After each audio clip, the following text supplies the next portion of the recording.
I'm going to introduce you guys to the wonderful world of Photopea. Photopea is a website. I can click on the link in the actual Teams and it's going to bring you to a page like this. If you're opening up Photopea for the very first time, you probably have a gigantic error message here with a giant X, or it says, you know, Photopea should be used for this, this, or this. It's a disclaimer. You could just X that giant window out, and what you should be seeing in front of you is exactly what you see on my screen. Photopea, and then it looks like a program. Photopea is literally a ripoff of Photoshop. I don't know how legally they did it, but they basically did exactly Photoshop, and they're offering it for free online. It's such a ripoff of Photoshop, you can actually save your projects as a Photoshop file and open it up on real Photoshop if you have it at home. Someday, I hope to have a real school again, and when we do, I use Photoshop in class. So this will be a good way for you to learn it. Now, Photoshop's a program that you can use to do digital editing of photos, but it's also a program that you can color, you could do animations in, you could edit videos in, you could do a lot of different stuff in it. Photopea is that bootleg version. It has everything that we need almost arranged in the exact same way as Photoshop, for those of you who are familiar. When we open this up and we get rid of that giant welcome message that has a huge X on it, you should see this screen.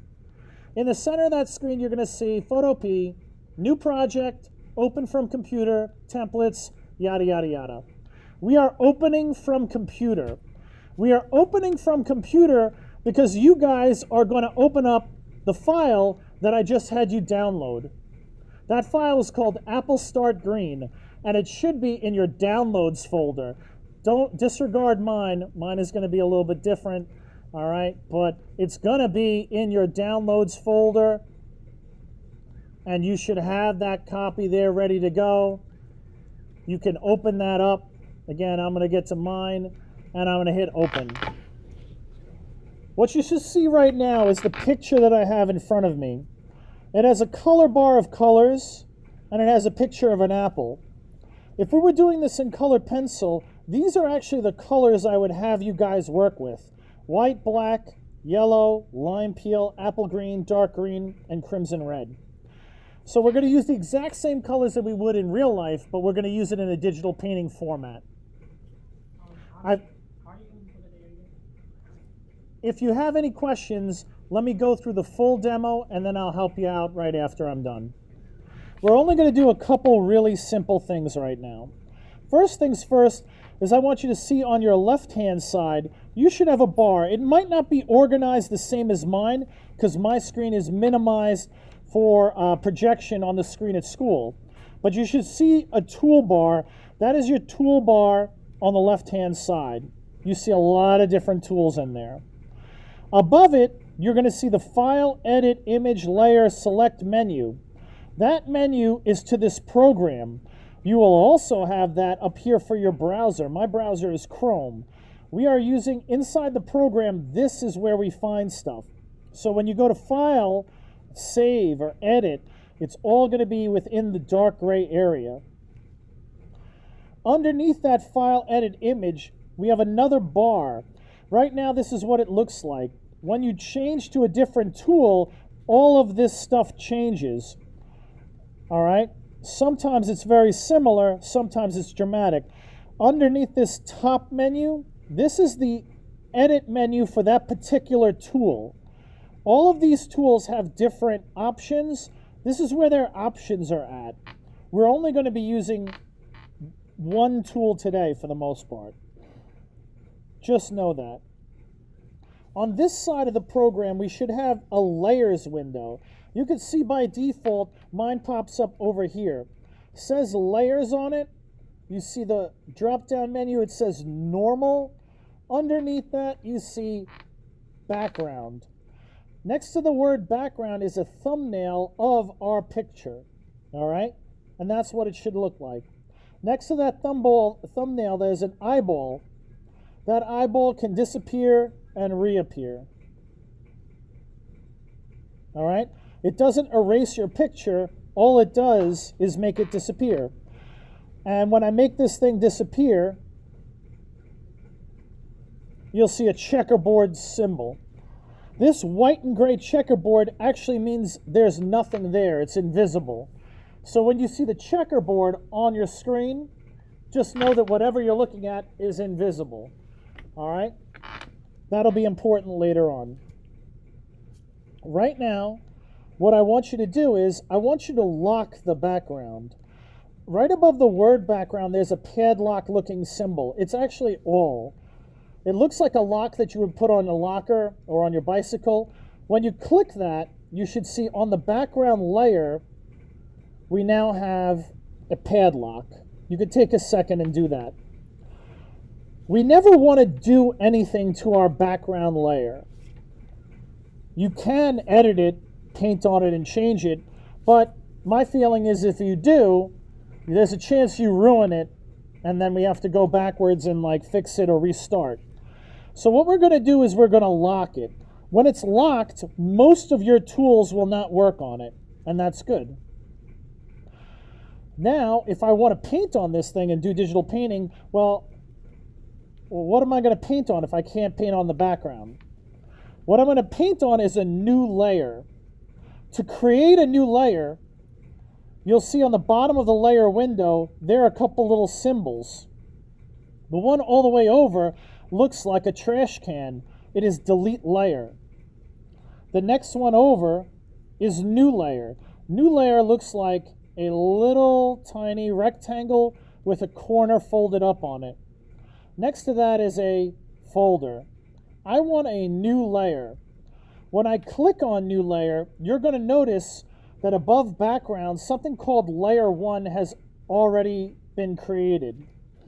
Layer 1 has a thumbnail next to it. That thumbnail has the checkerboard. It's invisible. So what I've done is I've put basically a clear layer of plastic over my painting so I don't paint directly on my background. I have a special clear layer. Everyone should create a new layer right now. Automatically you'll be selected on that layer, so don't start clicking on different things. If you clicked on the background and the background is dark, make sure you just click on layer 1, that layer 1 is the selected layer. The first tool I'm going to show you today is the Paintbrush Tool. All right? The Paintbrush Tool is on your toolbar. It may look like the tip of a paintbrush. When you mouse over it, it says what the name of it is. Next to the brush tool, it says B. So if I can't find my brush tool, if I can't click on it here, I can always press the letter B, and it will automatically select it. If I keep pressing B, it will change my paintbrush to different things. This one's a pencil. This one is a paintbrush with a little symbol next to it. We want to make sure we just have this plain paintbrush. If you click and hold on it, you'll see there are other options underneath it, color replacement, pencil tool. I just want the brush tool, the regular brush tool. When I start moving the brush tool around, you will see that you have a little circle. All right? When I click and hold and drag, I'm painting. Okay? I'm painting on my particular picture in black. How do I know it's black? Obviously, it's on the screen. But if you look on your toolbar, you're going to see two squares. They have the letter D and a little arrow in between it. The color that's coming out of my paintbrush is whatever is in that top color, that black. Obviously, you could play around and do that a little bit and see how the paintbrush works, but I obviously don't want this mess on my final painting. To undo something, you hold down the Control key and then press the letter Z. Control Z is basically undo for almost every program out there. It's the shortcut. So if you have your paintbrush tool selected and you click and drag, you can see it won't let me do anything. It says this layer is locked because my background is locked.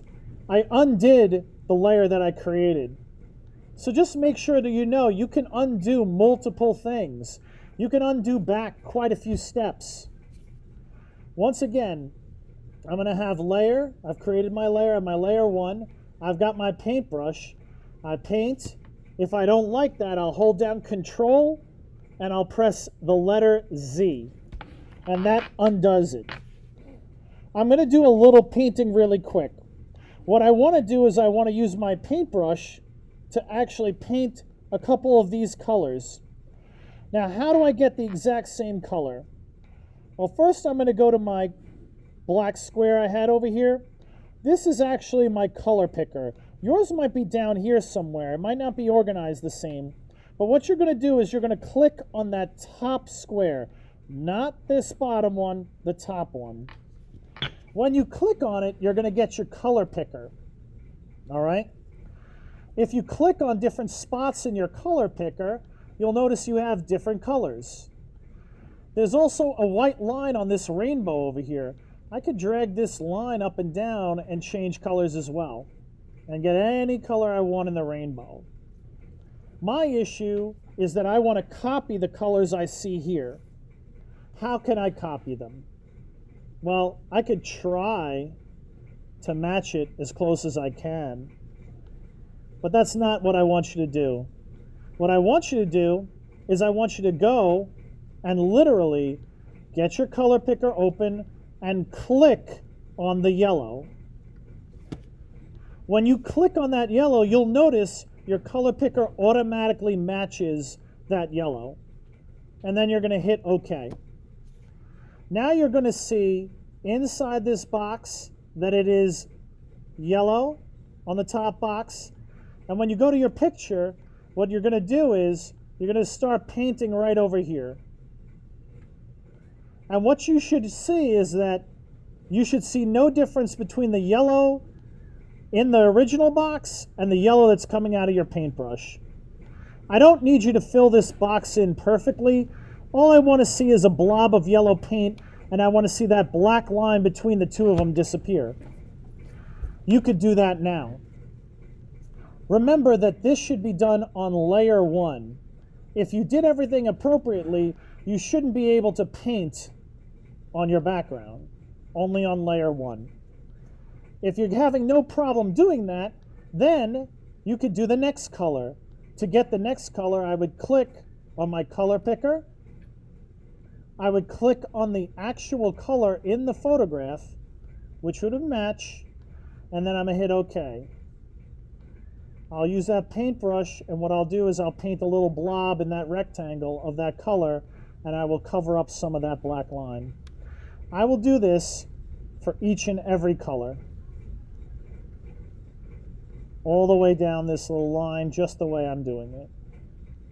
This is literally all I want you to do today. I'm going to give you the rest of the class to do this, but I want to show you how to save this and how to hand it in.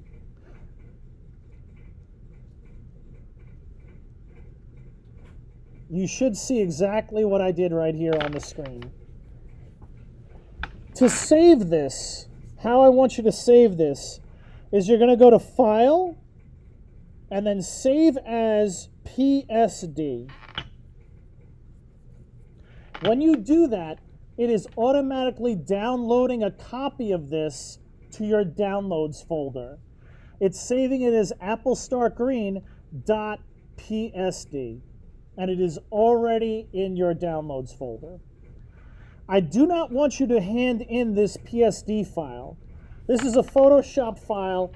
It's large, and it's going to crash my computer if I have to see 25 of these things downloaded. What I want you to do is take a screenshot of this. To take a screenshot, you can hold down the Windows key, Shift, and the letter S, and I'll take a screenshot. My computer's a little different. I kind of use almost like the snip and sketch, but the important part is I want you to take a screenshot that shows everything you did and your layer. I want to see your layers window. This photo is what you'll submit in the assignment. I'm going to post the assignment in our team, and that assignment is going to be called Using the Brush Tool.